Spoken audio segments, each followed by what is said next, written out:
In 2 to 3 days, India is likely to overtake Brazil to become the second nation in confirmed coronavirus cases.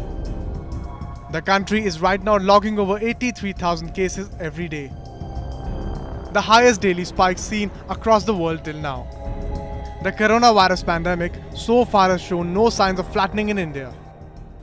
तो तस्वीर का एक पहलू ये है कि अधिक जनसंख्या की वजह से केसेस का बढ़ना जारी है, लेकिन अगर आप साप्ताहिक इंक्रीज को कंपेयर करें तो आप ये देखेंगे कि वो 5 राज्य जहां देश के सबसे ज़्यादा एक्टिव केसेस हैं, वहां सप्ताह दर सप्ताह केसेस में गिरावट भी हो रही है.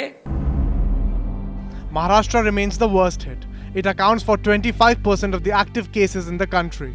At 54,838 cases, Pune has the maximum number of cases among Indian cities.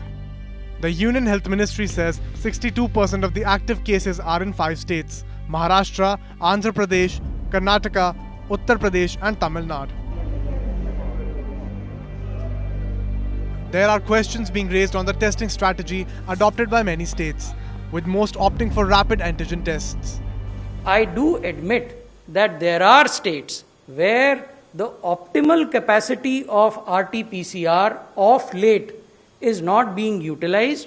We have in the health ministry drawn the attention of those states to the fact that they do have an installed capacity of conducting X number of tests, RT-PCR, and they are doing less than X, so they need to scale up their RT-PCR testing.